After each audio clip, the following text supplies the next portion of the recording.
initiate major military actions, they're often a short-term rally effect.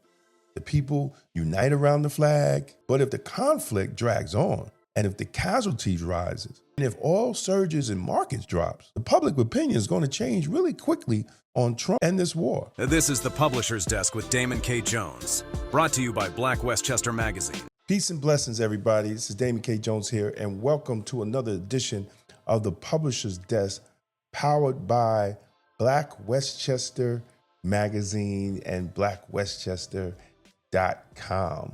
And today we're talking about something serious. The world has just shifted, brothers and sisters.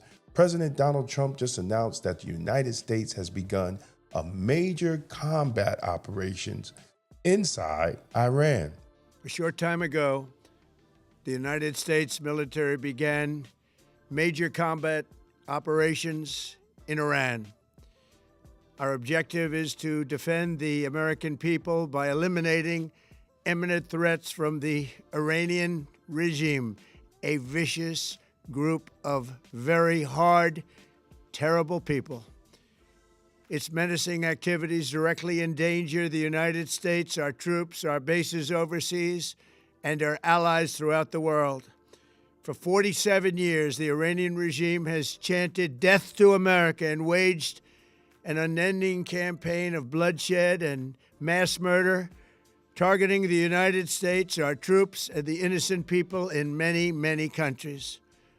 Among the regime's very first acts was to back a violent takeover of the U.S. Embassy in Tehran, holding dozens of American hostages for 444 days. In 1983, Iran's proxies carried out the Marine barracks bombing in Beirut that killed 241 American military personnel. In 2000, they knew and were probably involved with the attack on the USS Cole. Many died. Iranian forces killed and maimed hundreds of American service members in Iraq. The regime's proxies have continued to launch countless attacks against American forces stationed in the Middle East in recent years, as well as U.S. naval and commercial vessels and international shipping lanes. It's been mass terror, and we're not going to put up with it any longer. From Lebanon to Yemen and Syria to Iraq, the regime has armed, trained, and funded terrorist militias that have soaked the earth with blood and guts. And it was Iran's proxy, Hamas, that launched the monstrous October 7th attacks on Israel, slaughtering more than 1,000 innocent people, including 46 Americans, while taking 12 of our citizens hostage. It was brutal, something like the world has never seen before.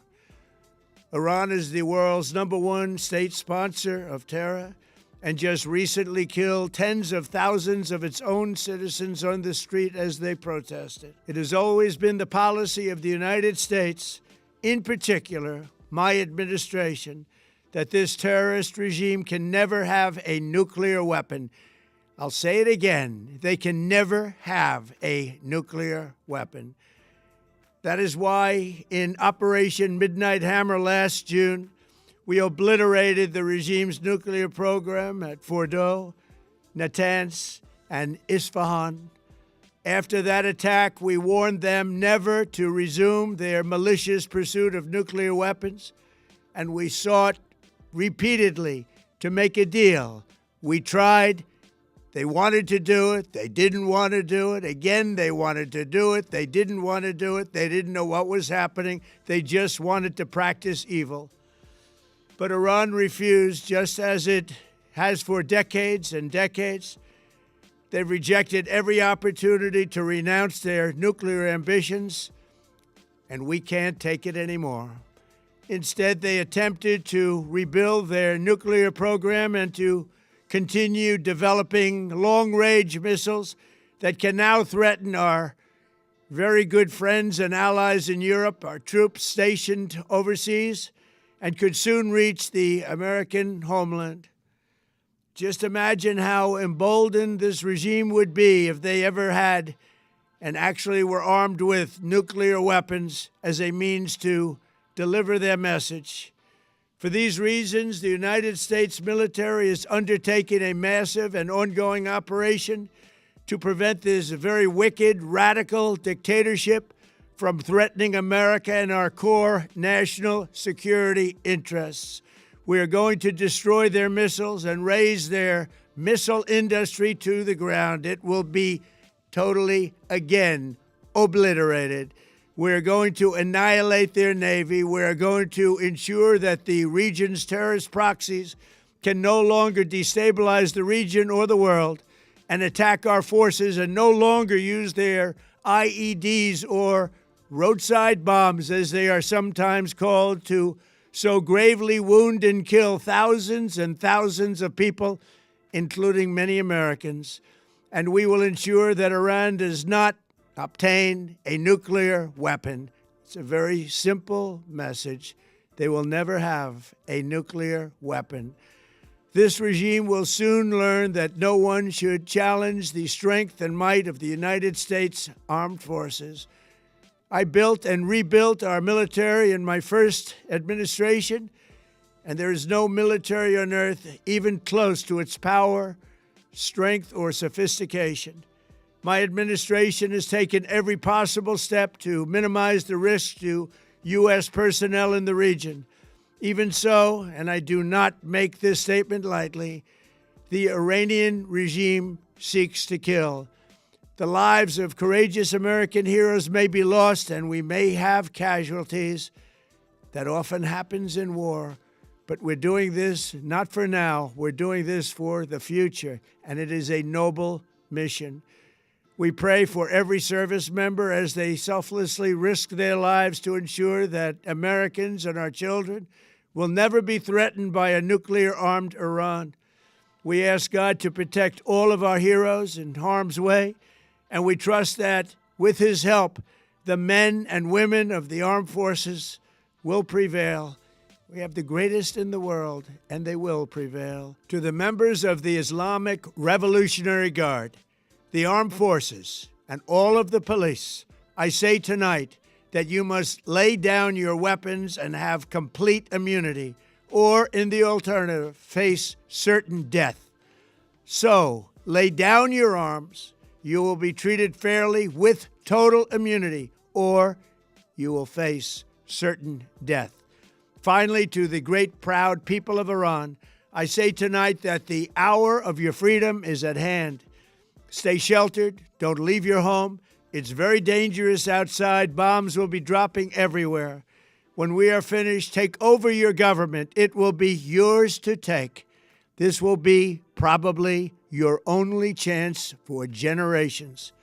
For many years, you have asked for America's help, but you never got it.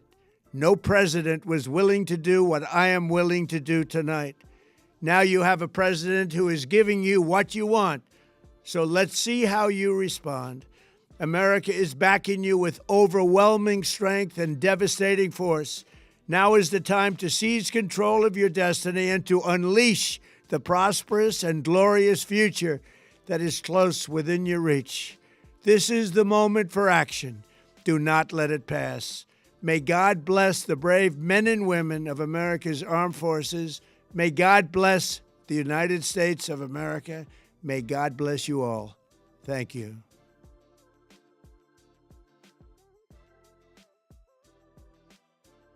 Iran. Not air warnings, not sanctions, not diplomacy, but combat operations.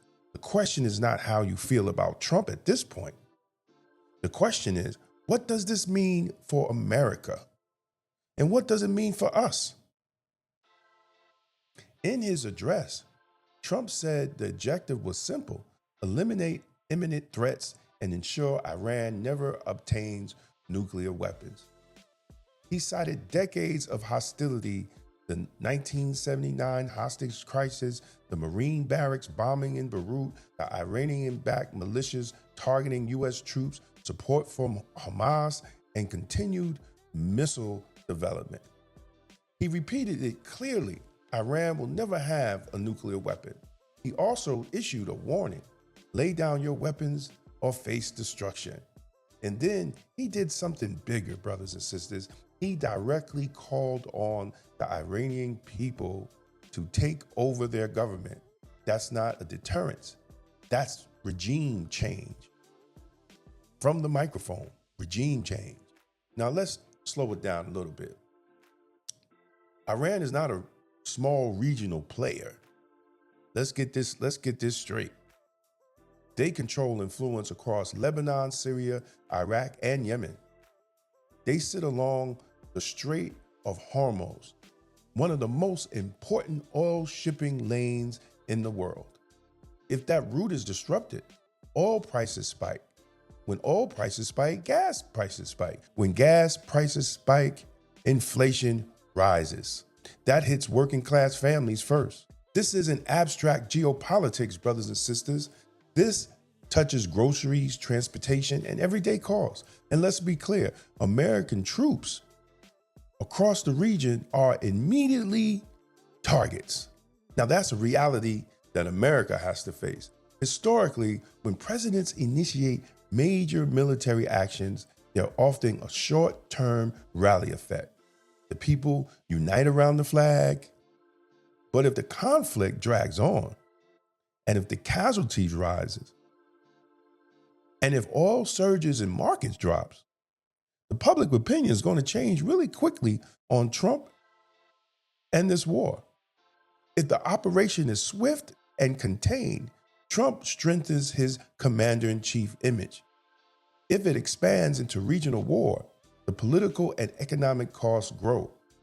The outcome will determine the narrative, not the speech. Now let's bring it home. Black Americans serve in the military at significant rates. Deployment risk affects real families. Energy spikes hit urban communities hard. Federal budgets shift during wartime, and domestic priorities often tighten. Every foreign war eventually shows up in domestic policy. I'm going to say that again. Every foreign war eventually shows up in domestic policy. So this isn't over there when we talk about war. It always comes back home. Like the great economist Thomas Sowell says, there are always trade-offs. This is a high-stake gamble, brothers and sisters.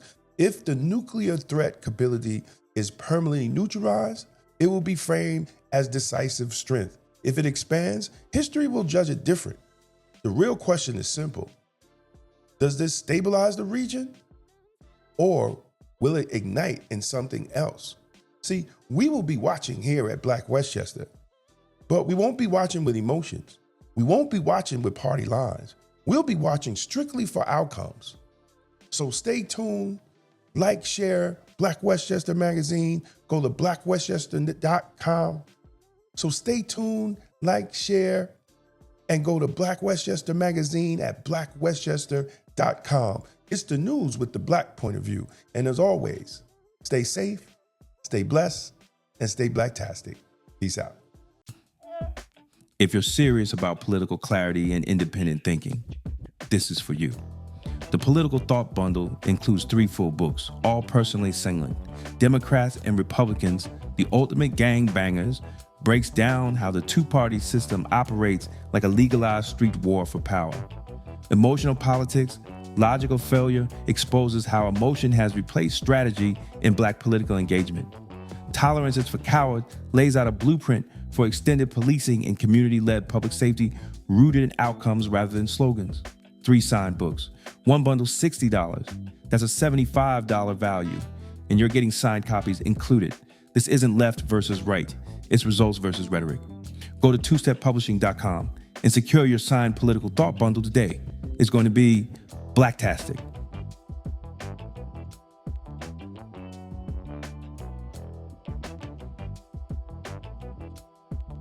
If you found this video informative, don't forget to like and share it with others who need to hear the truth. And for exclusive content and behind-the-scenes access, join the Black Westchester Magazine YouTube membership club today. Your support helps us keep independent Black media strong. Support independent Black media with style. Rock Black Westchester merch and represent the news with the Black point of view. Every purchase helps us speak truth to power. Thank you to everyone who supported us through Super Chat. Your contributions keep independent media alive and thriving. We couldn't do it without you. This is the Publisher's Desk with Damon K. Jones, brought to you by Black Westchester Magazine, where life, culture, community, and faith meet truth, power, and purpose.